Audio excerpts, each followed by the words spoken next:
Bonjour à tous, bienvenue sur ma chaîne dédiée à l'art d'être et à l'art de vivre. Je m'appelle Jamila. Dans la continuité de l'épisode sur l'élégance, aujourd'hui je vais vous parler de la confiance en soi. Comme je l'ai déjà dit, l'élégance, c'est une philosophie de la modération, de la mesure.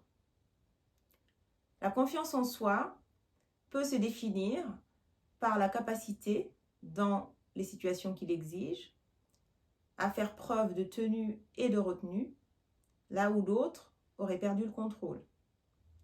Ce qui veut dire qu'à d'autres occasions, on peut tout à fait se laisser aller à la spontanéité dans un contexte approprié.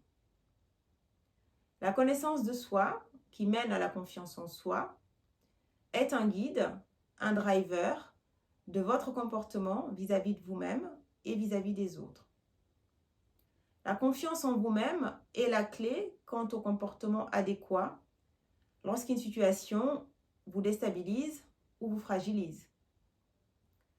Une personne qui manque de confiance en elle-même va avoir tendance à réagir du tac au tac, voire à surréagir. Une autre va prendre du recul, prendre le temps de poser les choses, prendre le temps de la réflexion avant d'agir. Vous voyez la différence. Il y a une personne qui subit les circonstances extérieures et une autre qui gère et agit au lieu de subir. La confiance en soi est nécessaire pour vivre une vie de qualité. C'est une des clés de votre bien-être, de la motivation et de l'équilibre personnel.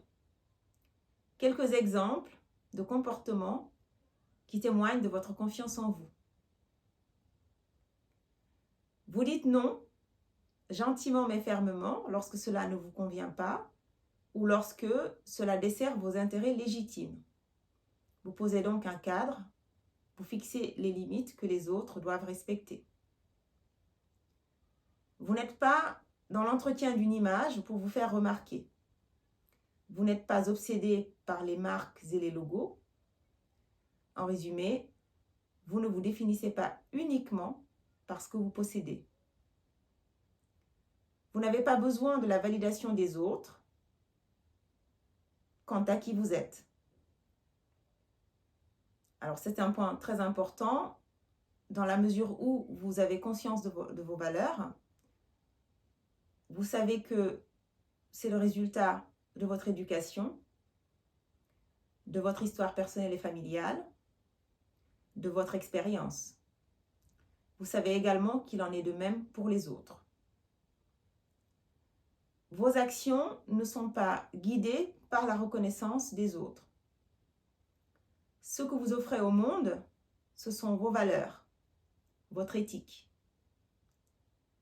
Vous les offrez sans contrepartie, ce qui ne vous empêche pas d'accepter un compliment sincère avec joie et simplicité.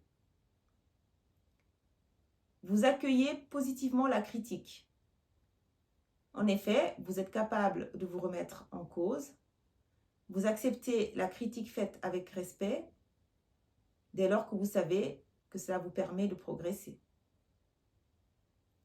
Vous n'êtes pas dans l'expression d'une culture narcissique, dans la dépendance relationnelle ou affective,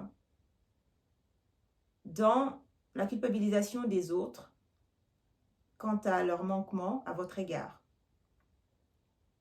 En effet, la culpabilisation, le narcissisme, la dépendance sont les signes d'un déséquilibre. Ce sont des freins à votre épanouissement. Ce sont également les causes et les conséquences d'un manque de confiance en soi. Et enfin, vous êtes toujours enthousiaste à l'idée d'apprendre de nouvelles choses, car vous savez que cela vous fait progresser et fait de vous quelqu'un de meilleur. Je vous remercie de m'avoir écouté. Je vous dis à très bientôt pour une nouvelle vidéo autour de l'art d'être et de l'art de vivre.